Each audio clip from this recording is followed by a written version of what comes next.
ಆತ್ಮೀಯ ವೀಕ್ಷಕರಿಗೆ ನಮಸ್ಕಾರಗಳು. ಹೋಟೆಲ್ಗಿಂತ ರುಚಿಯಾಗಿರುವ 5 ನಿಮಿಷದಲ್ಲಿ ಎಗ್ ರೈಸ್ ಮಾಡೋದನ್ನು ತೋರಿಸ್ತೀನಿ ಬನ್ನಿ. ನಾನು ಸೋನಾ ಮಸೂರಿ ರೈಸನ್ನು ತೊಗೊಂಡೇನು ಮಾಡಿಟ್ಕೊಂಡು ಅನ್ನ ಉದುರಾಗಿರಬೇಕು. ಅದು 1 ಅವರ್ ಆಯಿತು. ಒಲೆ ಮ್ಯಾಗ ಒಂದು ಬಾಣಲಿ ಇಟ್ಕೊಂಡು ಅದಕ್ಕೆ 3 ಸ್ಪೂನ್ ಎಣ್ಣೆ ಹಾಕೊಂಡು ಎಣ್ಣೆ ಕಾದ ನಂತರ ಜೀರಿಗೆ ಕೂಡ ಹಾಕೊಂಡೆನು, ಶುಂಠಿ ಬೆಳ್ಳುಳ್ಳಿ ಪೇಸ್ಟ, ಆಮೇಲೆ 3 ಈರುಳ್ಳಿ 2 ಟೊಮೆಟೊ ಕೂಡ ಹಾಕೋಬೇಕು.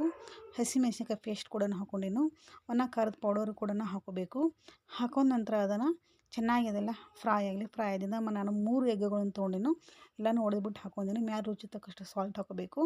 ಸಾಲ್ಟ್ ಹಾಕೊಂಡ ನಂತರ ಅದೆಲ್ಲನೂ ಸ್ಮ್ಯಾಶ್ ಆಗಿ ಕುದ್ದಂಗೆ ಆಗಿರಬೇಕು. ಆವಾಗ ಸ್ಪೂನಿನಿಂದ ಹೇಗೆ ಮಿಕ್ಸ್ ಮಾಡಬೇಕು. ಎಗ್ಗಳು ಹಾಕಿದ ತಕ್ಷಣ ಅದು ಮಿಕ್ಸ್ ಮಾಡಬಾರ್ದು, ಹೊಂದ್ಕೊಳ್ಳೋಂಗಿಲ್ಲದ.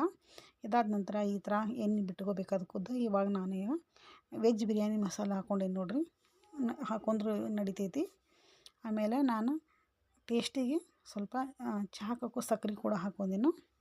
ಹಾಕೊಂಡ ನಂತರ ಅದನ್ನು ಸ್ಪೂನಿಂದ ಸ್ವಲ್ಪ ಮಿಕ್ಸ್ ಮಾಡ್ಕೋಬೇಕು. ಕಲರ್ ಇದಕ್ಕೆ ಕುದ್ದು ಬೇರೆನೇ ಥರ ಆಗ್ತದೆ, ಈ ಥರ ಆಗ್ತದೆ ನೋಡಿರಿ.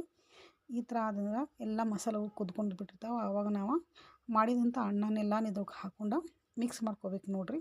ತುಂಬ ಅಂದ್ರೆ ತುಂಬ ಚೆನ್ನಾಗಿರ್ತದೆ ಫ್ರೆಂಡ್ಸ್. ಆ ಕಲರ್ ಕೂಡ ಭಾಳ ಚೆನ್ನಾಗಿತ್ತು ನೋಡಿರಿ. ಮ್ಯಾಲೆ ಕೊತ್ತಂಬರಿ ಸೊಪ್ಪು ಹಾಕಿ ನಾನೊಂದು ಪ್ಲೇಟಿಗೆ ಸರ್ವ್ ಮಾಡಿ ತೋರ್ಸತ್ತೀನಿ. ಕೊತ್ತಂಬರಿ ಸೊಪ್ಪು ಹಾಕೋದು ತೋರಿಸಲಿಲ್ಲ. Thank you for watching.